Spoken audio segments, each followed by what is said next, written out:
हे मेरे नाथ, मैं आपको भूलूं नहीं। हे मेरे प्रभु, मैं आपको भूलूं नहीं। हे मेरे स्वामिन, मैं आपको भूलूं नहीं।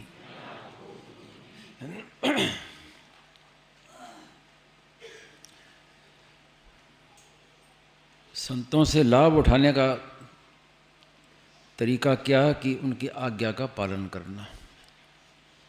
और उस विषय में महाराज ने कई बातें बताई आपको। जैसे धनी की आज्ञा का पालन करने से धन मिलता है, ऐसे भगवत प्राप्त महापुरुष की आज्ञा का पालन करने से भगवान मिलते हैं। आज्ञा पालन से जिसकी आज्ञा का पालन करे उसकी पूरी शक्ति उस पर उतर आती है। इतनी कि जैसे हनुमान जी का उदाहरण लीजिए, राम काज करिबे को आतुर। हनुमान जी मुख्य बात क्या थी? बस भगवान की आज्ञा का पालन। और उस आज्ञा पालन का परिणाम क्या हुआ कि इस समय आप देखें तो हनुमान जी के जितने मंदिर हैं उतने राम जी के नहीं मिलेंगे आपको। हनुमान जी के मंदिर तो अलग हैं ही, और जहाँ राम जी के मंदिर हैं वहाँ भी हनुमान जी बैठे हुए हैं। हनुमान जी के बिना राम जी का मंदिर भी नहीं मिलेगा। तो इतने श्रेष्ठ हो गए आज्ञा पालन से। आगे की आज्ञा पालन उनसे भी आगे आगे निकल गए। इतनी आज्ञा पालन में शक्ति है।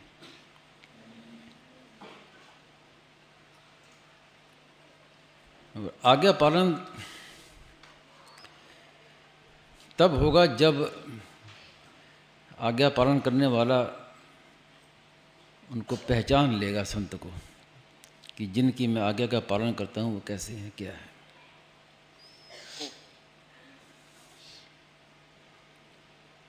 संतों की महिमा इतनी है कि जितनी अभी तक प्रकट नहीं हुई है।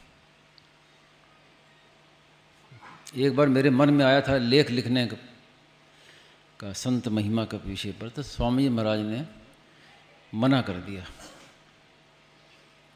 कि ऐसी बातें अभी लिखेंगे संतों के विषय में तो लोगों में संत के प्रति एक भाव बैठ जाएगा, और वैसे संत मिलते नहीं हैं, मिलेंगे नहीं तो किसी अनुचित जगह फंस जाएंगे।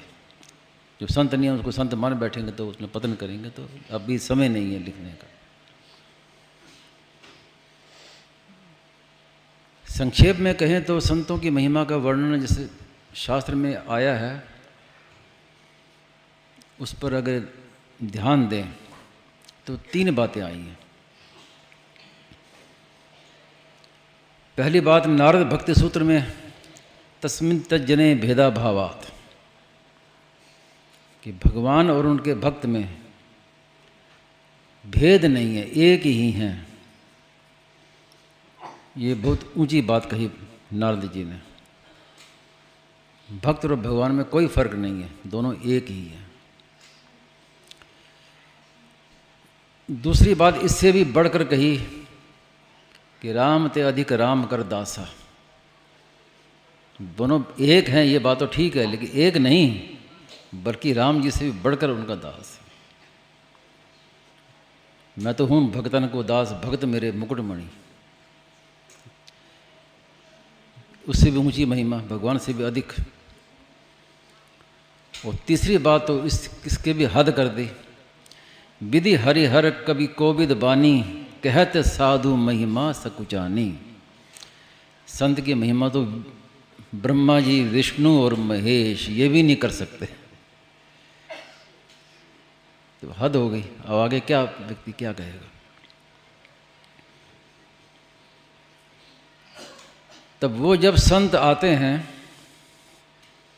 संसार में लोगों का हित करने के लिए,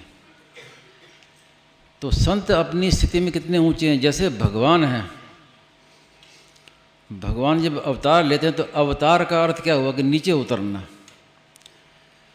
वो मनुष्य बनते हैं ऐसे जिनके रोम रोम प्रति लागे कोटि कोटि ब्रह्मांड, ऐसे परमात्मा जब अवतार लेते हैं, मनुष्य बनते तो कितना नीचे उतरते हैं, हम कल्पना नहीं कर सकते। कहाँ तो इतने ईश्वर जिनके रोम रोम में करोड़ों ब्रह्मांड हैं और वो एक साधारण बन गए मनुष्य। तो अवतार का अर्थ है कि नीचे उतरना, इसी को कहते हैं अवतार। तो ऐसे संत महापुरुष भी नीचे उतरते हैं, बहुत नीचे उतरना पड़ता है। जो भगवत प्राप्त जीवन मुक्त महापुरुष हैं, जब वो संसार में आते हैं तो हम तो उन्हें अपनी जैसे समझते हैं, लेकिन वास्तव में वो वैसे है नहीं। वो हमारे लिए हमारे स्तर पर आके नीचे है और हमें शिक्षा देते, समझाते हैं। नीचे उतरना पड़ता है उनको। तो एक बार स्वामी जी महाराज ने मुझे लिखवाया था डायरी में, और वो मुझे अभी पूरा स्मरण नहीं है, 6-7 स्तर लिखवाए थे क्रम से, कितना नीचे उतरते नीचे उतरते कि नीचे उतरते। कुछ बातें आज सब मुझे प्रवचन में भी आई हैं। मुख्य रूप से संक्षेप में ये बात है कि जब संत महात्मा का सबसे पहला क्या है कि जो लोक संग्रह करने वाले, एक तो आचार्य कोटि के होते हैं, एक अवधूत कोटि के होते हैं। तो आचार्य कोटि के संत हैं, वो वही कार्य करते हैं जिससे लोगों में लोक संग्रह हो, जबकि लोक संग्रह की जिम्मेवारी नहीं होती उनके ऊपर, लेकिन वो खुद करते हैं लोक संग्रह के लिए। तो वो वैसा आचरण करते हैं, अपना जीवन अपना वैसा करते हैं जिससे लोगों को शिक्षा मिले, वैसा करते हैं। और जब उससे नीचे उतरते हैं तो सिद्धांत की बात कहते हैं कि भाई ये सिद्धांत है, ऐसा करने से ये होता है, ये ऐसा करने से ये होता है, ये सिद्धांत की बात। उससे भी नीचे उतरते हैं तो फिर वो उनको कहना पड़ता है कि भाई ऐसा करना चाहिए, ऐसा नहीं करना चाहिए। ये भी काफ़ी नीचे उतरना हो गया।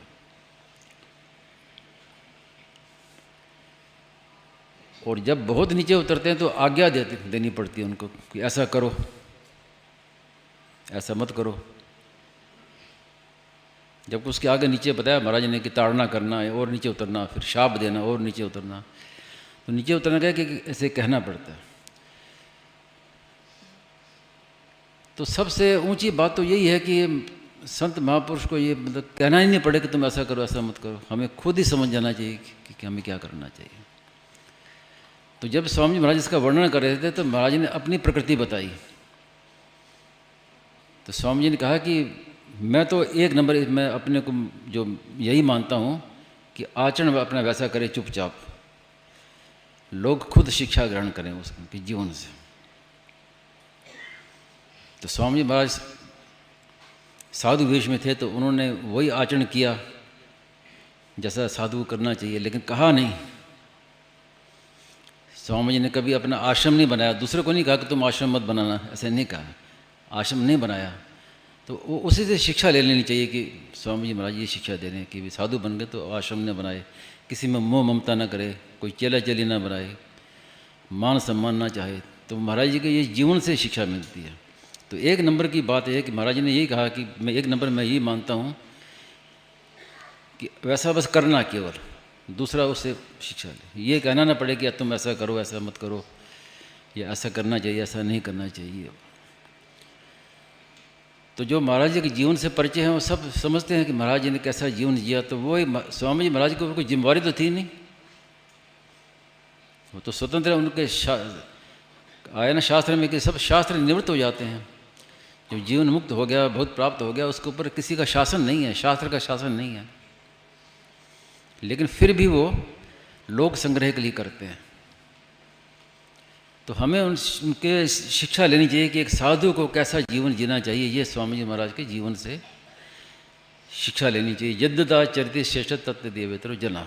अब दूसरी बात, स यत् प्रमाणम कुरुते लोग तदनुवर्तते, वो क्या है कि जो साधु बने हैं वो तो शिक्षा ले सकेंगे, लेकिन जो गृहस्थ हैं अब वो स्वामी जी के जीवन से कैसे शिक्षा लें।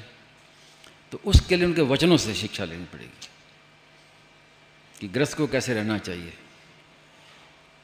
एक बार स्वामी महाराज ने कहा कि आपको आश्चर्य नहीं होता कि मैं बचपन से 4 वर्ष की आयु में साधु बन गया बचपन से, और लिख रहा हूँ मैं गृहस्थ में कैसे रहें।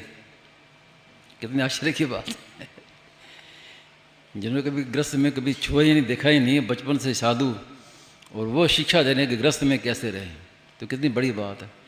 तो ये है वचन। जो साधु नहीं है वो महाराज जी के वचनों को लेकर अपना आचरण करें, वैसा शिक्षा ले। तो उसमें अब जैसे आजकल देखते सुनते हैं तो प्राय सबको पता ही है महाराज जी के जीवन के विषय में कैसा रहना चाहिए साधु को। कुछ बातें ऐसी हैं जिनके ऊपर दृष्टि बहुत कम गई है। तो ऐसे मन में आ रही थी कि बता दें, कह दें।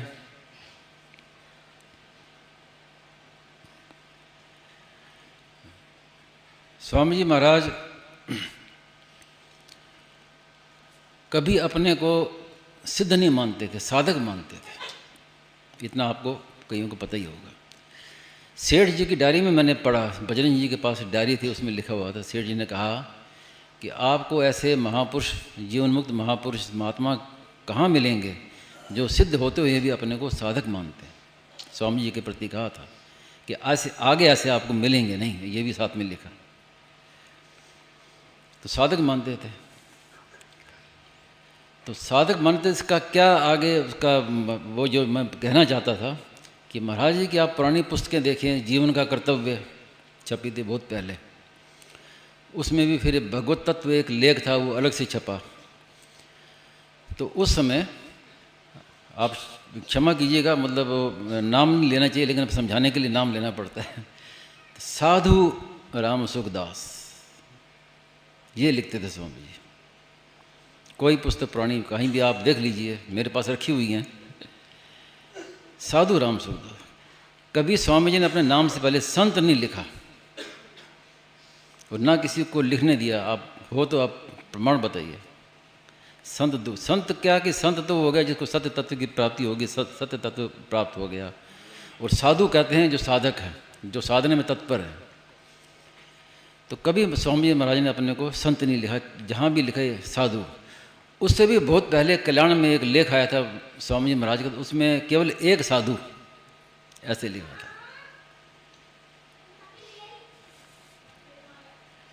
तो जब मैं महाराज जी के पास आया तो लिखने का काम पड़ा, तो स्वामी जी के लेख भी लिखता था, साधक सिंह टीका चलती वो भी लिखना का काम पड़ता था। फिर वो पुस्तकों का जो प्रकाश का निवेदन वो भी लिखता था।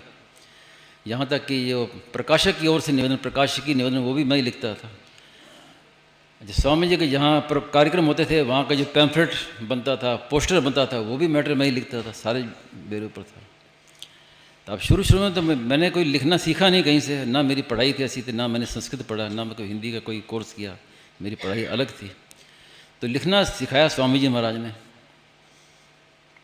तो स्वामी जी महाराज हंसी में कहते थे मुझे कि मैं लिखता नहीं हूँ लेकिन लिखना सिखा सकता हूँ।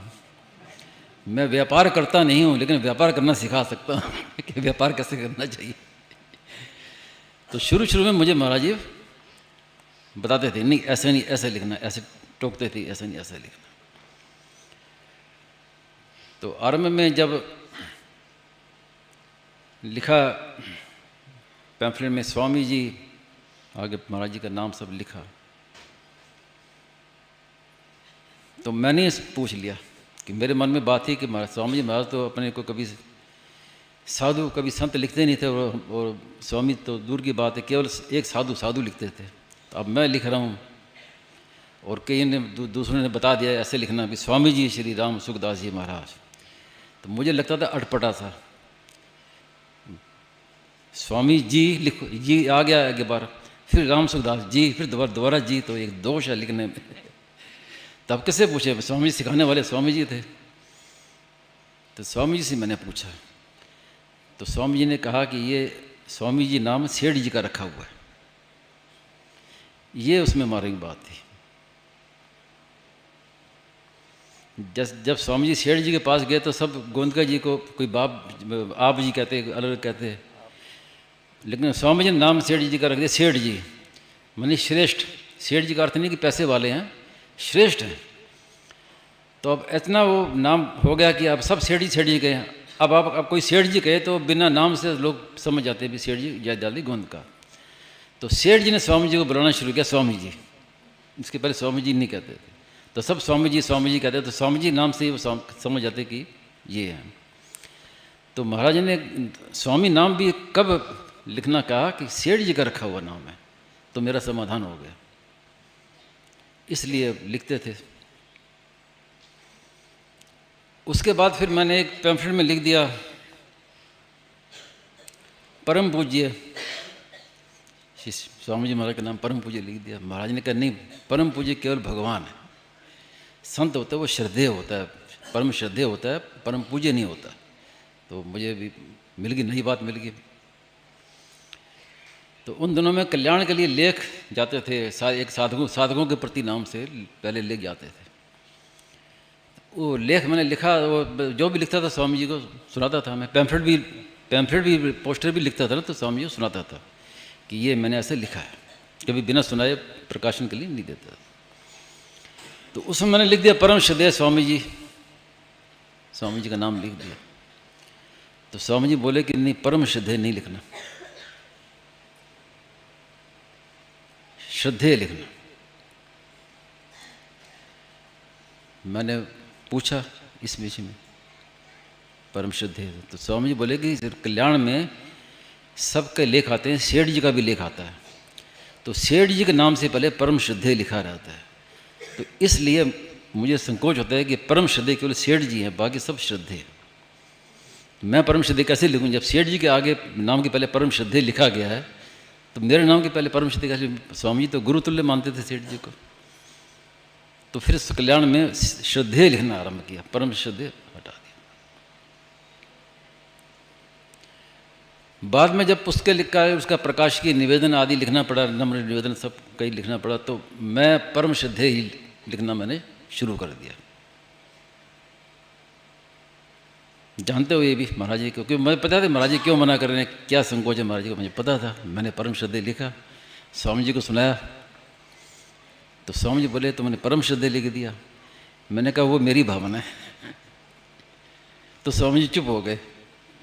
उसके बाद फिर मैं हमेशा परम श्रद्धेय लिखता था। स्वामी जी ने कभी मना नहीं किया, कि मेरा भाव यह था कि आपके लिए सेठ जी परम श्रद्धेय हैं, मेरे लिए आप परम श्रद्धेय हैं। तो इस बात को लेके अब कई हैं जो जिनको अनजान है, जिनको जो इस विषय में समझ नहीं है, उन्होंने कहा नहीं स्वामी जी ने मना किया परम श्रद्धेय लिखना, स्वामी जी को मना, वो श्रद्धेय लिख रहे हैं। अरे भाई तुम्हारी भी तो कोई श्रद्धा होनी चाहिए। स्वामी जी तो ये भी कहते थे कि मेरा मान सम्मान मत करो, मुझे प्रणाम मत करो, ये भी कहते थे। तो क्या हम प्रणाम करना छोड़ दें, मान सम्मान करना छोड़ दें?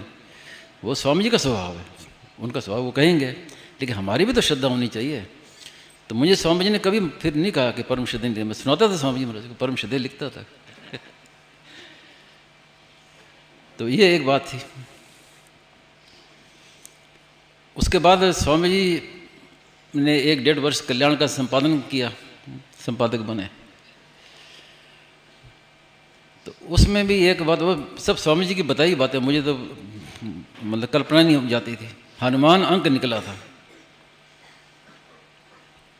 तो स्वामी जी महाराज ने मुझे बताया कि ये हनुमान अंक ये अशुद्ध है लिखना संस्कृत के हिसाब से, हनुमदंक होना चाहिए। हनुमदंक ऐसे क्यों, मेरे ऐसी बात है। तो अब हनुमान अंक क्यों लिखा के, मतलब पहले किसने क्यों था, उसके पीछे क्या भाव था कि गीता प्रेस से क्या कि वो स्मृति, किसी के प्रति स्मृति अंक नहीं निकालते, स्मृति के विषय में कुछ नहीं निकालते। तो भाई जी से हनुमान प्रसाद पोद्दार उनकी स्मृति के रूप में चाहते थे कि अंक निकले, तो अब कैसे करें? तो हनुमान अंक नाम से निकाल दिया। अब स्वामी जी महाराज इस बात को जानते थे, पकड़ते थे। अब किसी का ख्याल नहीं जाया, तो महाराज ने मुझे बताया तब ख्याल गया। तो महाराज ने कहा इसलिए जब उन्होंने जब निकाला भाई जी के लिए, मेरे मन में है कि अपने सेठ जी के लिए निकालो, तो भगवत कृपा अंग निकाला। तो भगवत कृपा क्या कि सेठ जी जय दयाल, दयाल शब्द आया ना, दयाल शब्द, उसको लेकर महाराज ने कहा हमने भगवत कृपा अंग निकाला। तो ये गुड़ा भी संधि है, अब इसको किसी का ख्याल जाएगा नहीं क्यों निकाला। उस जब संपादन किया तो उसमें क्या है कि महाराज जी ने एक ऐसा परिवर्तन किया कल्याण में, जिसका भाई जी इतने बड़े संत, इतने बड़े संपादक, लेकिन नहीं, कई बातें ऐसी नहीं ख्याल गया, तो नहीं ख्याल गया। स्वामी जी महाराज कहते थे कि किसी भी पुस्तक के ऊपर, किसी लेख, किसी के ऊपर भगवान का नाम ना हो तो वो सिर कटा हुआ बेताल दिखाई देता है, वो पिशाच है, सिर कटा हुआ। कल्याण के ऊपर में किसी अंक में भगवान का नाम नहीं आता था, पहले नहीं ख्याल गया किसी का। स्वामी जी महाराज ने सबसे पहले उसमें शुरू किया, वो अब तक चला आ रहा है। ओम श्री परमात्मा नमः कवर के ऊपर लिखा आ रहा है। इसमें भी क्या बात थी कि सेठ जी हमेशा श्री हरि लिखते थे, सब पुस्तकों में कहीं भी मिलेगा तो कोई श्री हरि लिखता था। तो स्वामी जी महाराज ने कहा कि सेठ जी का तो श्री हरि है, मेरा है ओम श्री परमात्मा नमः। तो फिर तब से हर पुस्तक में स्वामी जी की ओम श्री परमात्मा नमः ये लिखना शुरू कर। तो ऐसी बात है कि सबका ख्याल जल्दी जाता नहीं, इसलिए बता रहा हूँ मैं। और उस समय का सब जानते ही हैं कि स्वामी जी ने कैसे वो समय व्यतीत किया, कितना परिश्रम किया, अंक निकाले वो कल्याण में, और कितना विरोध सहा, सब कुछ सहा। गीता भवन 3 नंबर में स्वामी जी ऊपर रहते थे छत पे, तो छत पर शाम के समय बैठे थे। तो किसी व्यक्ति ने, तो मैं वहीं था तो सुना मैंने, वो व्यक्ति स्वामी जी से कह रहे थे कि इसमें भगवत कृपा अंक में कई गलतियां हैं। तो स्वामी जी बोले कि जितनी गलतियां मैं जानता हूँ उतने तुम नहीं जानते, कि तुमने खाली पढ़ा है, हमने तो बनाया है उसको। जितनी भूलें हुई है वो मैं जानता हूँ। और एक विशेषता जो पहले किसी विशेषांक में नहीं आई होगी, कि भगवत कृपा किस क्रम से उतरती है मनुष्य पर, उस क्रम से लेख दिए उसमें। इस पर ख्याल जाता नहीं है जल्दी से, कोई बताया तो ख्याल जाए, नहीं तो कहाँ ख्याल जाए। तो ऐसे महाराज जी ने वो किया। बाद में फिर वो वहाँ से चले गए। वहाँ महाराज जी का तिरस्कार हुआ, काफ़ी अपमान हुआ। आप सब कई लोग जानते ही हैं। मैया जी विद्यावती जी ने पत्र लिखा, उसमें फ़ोन तो था नहीं, मोबाइल तो थे नहीं, कि आपका इतना तिरस्कार अपमान हो रहा है तो आप वहाँ क्यों बैठे हैं। तो स्वामी जी ने कहा कि जो चीज़ कहीं नहीं मिलती वो चीज़ यहाँ मुझे मिल रही, इसलिए बैठा हूँ। आदर सम्मान तो सब जगह मिलता है, जहाँ जहाँ वहीं हाथ जोड़ते हैं लोग, वाह वाह सब करते हैं। तिरस्कार कोई करता नहीं है। यहाँ तो मुझे वो चीज़ मिल रही है, तिरस्कार मिल रहा है, अपमान मिल रहा है, जो कहीं नहीं मिलती, तो कैसे छोड़ दूँ मैं। तो ऐसा भाव था महाराज जी का। और दूसरी बात फिर ऐसे मन में आई कि कुछ समय पहले मैंने किसी को चित्र देखा, शायद शोभा यात्रा होगी साधक संजीवनी का। तो बड़े बड़े अक्षरों में साधक संजीवनी के साथ बड़े बड़े अक्षरों में लिखा हुआ था लेखक स्वामी रामचंद्र। तो मेरा ख्याल गया उस समय कि ये स्वामी जी का कितना तिरस्कार कर रहे हैं। स्वामी जी के लेखक थे, स्वामी जी तो रचयिता थे। लेखक तो कोई बन जाए, आप साधक संजीवनी लेके कोई अपने हाथ से लिख ले साधक संजीवनी को, तो उसका वो लेखक हो गया, लेकिन रचयिता नहीं हुआ।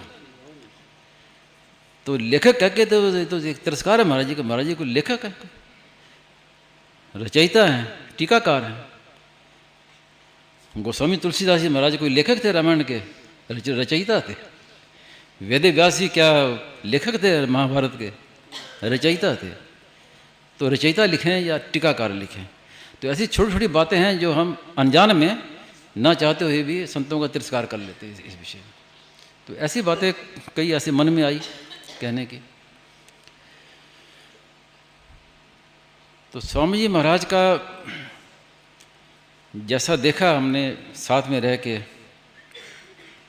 कि उनकी आज्ञा पालन से ही, आज्ञा पालन है ना, आज्ञा समन सुसाहिब सेवा, संत की सेवा केवल उनकी आज्ञा का पालन करना। अब उनके पैर दबाना या उनके हाथ जोड़ना या दंडवत प्रणाम करना ये सेवा नहीं है। उनको भोजन कराना, भिक्षा देना, ये सब करना ये सेवा नहीं। सबसे ऊंची सेवा क्या है? आज्ञा का पालन करना। और आज्ञा पालन करने से क्या है कि संत जो आज्ञा देते हैं साथ में उनकी शक्ति भी साथ में देते हैं। तो संत की शक्ति उस आज्ञा पालक में उतर आती है। हमने जो लिखा, साधक संजीवनी लिखने का काम पड़ा, कई पुस्तकों लिखने का काम पड़ा, लेकिन ये मन में कभी ऐसा एहसास नहीं हुआ, ऐसा अनुभव नहीं हुआ कि मैं लिख रहा हूँ। और खुद को आश्चर्य होता है कि ये कैसे लिखा जा रहा है, क्या लिखा जा रहा है। तो महाराज जी की आज्ञा थी, उनकी शक्ति काम कर रही है। अपना कभी मन में आए नहीं कि मैं लिख रहा हूँ, कैसे आए मन में। अपना लिखा हुआ जब मैं दोबारा देखता तो मुझे आश्चर्य होता है कि ये मैंने कैसे लिख दिया इसको, क्योंकि लिखवाने वाले और है ना। भगवान राम की शक्ति से रावण पर विजय प्राप्त की। जब भगवान राम लंका में आए तो भगवान राम ने कहीं नहीं कहा कि मैंने रावण को मारा, या तो गुरुजनों की कहा कि गुरुजनों की कृपा से लंका पर विजय प्राप्त की, या वानरों की कृपा, वानरों की प्रशंसा की। अपना नाम कहीं नहीं कहा। तो उसमें क्या है कि संतों का और उस भगवान का स्वभाव होता है कि करते खुद हैं, श्रेय दूसरे को देते हैं। दूसरा तो एक माध्यम है,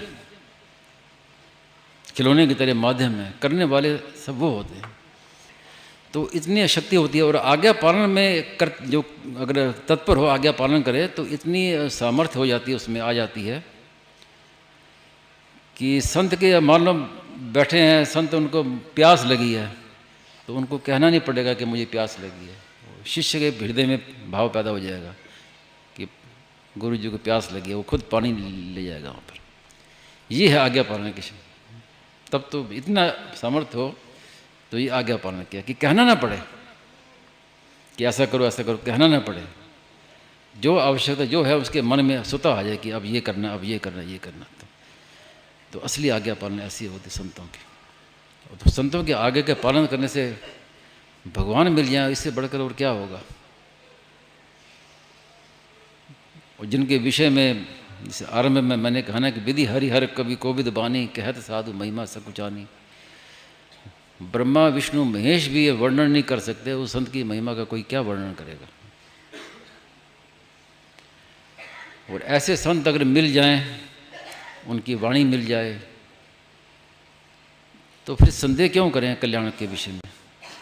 क्या कल्याण के विषय में संदेह कर सकते हैं।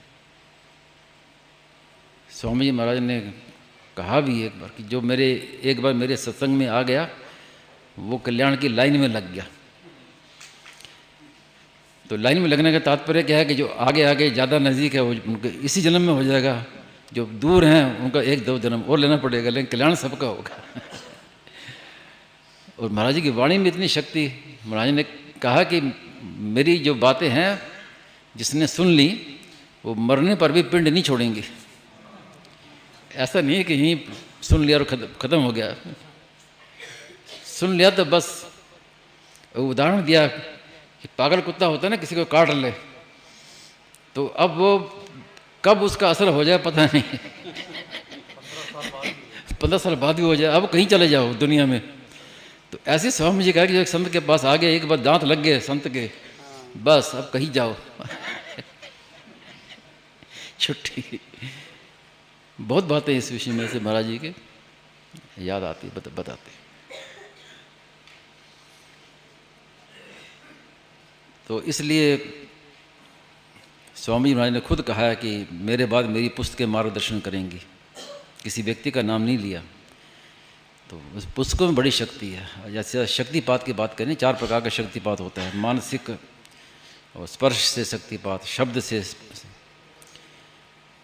और चौथा कौन सा है, दृष्टि से। तो ये 5वां ये नया शक्तिपात है कि पुस्तक पढ़ते पढ़ते प्रकाश हो जाए, ज्ञान पैदा हो जाए। तो पुस्तकें भी शक्तिपात करती है, पुस्तक में शक्ति, क्योंकि पीछे में उसके आशीर्वाद है।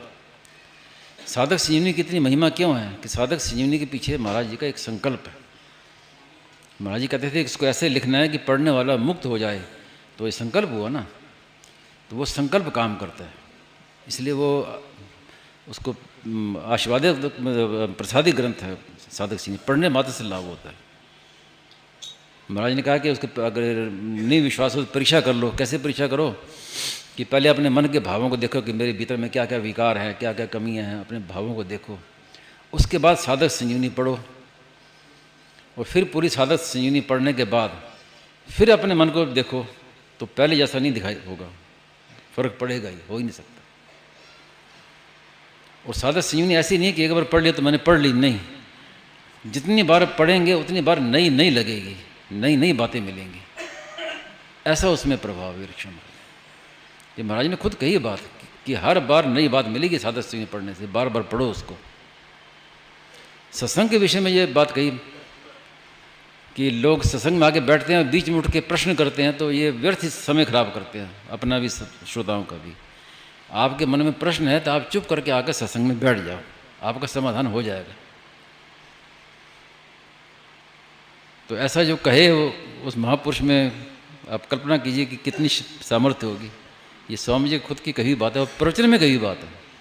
इसमें अमृत वचन है ना, सत्संग अमृत करने में शायद दिया हुआ है वो, कि आपके मन में कोई प्रश्न है, शंका है, तो कोई बात नहीं, आप चुप करके आके सत्संग में बैठ जाओ, समाधान आपका हो जाएगा। और स्वामी जी के पास ऐसे लोग आते थे, कई कहते थे कि मेरे मन में तो ये प्रश्न था, मैं आपका सत्संग सुना तो मेरा समाधान हो गया। और ऐसे भी कई आते थे। अपने एक दिया ना जागृत सुषुप्ति में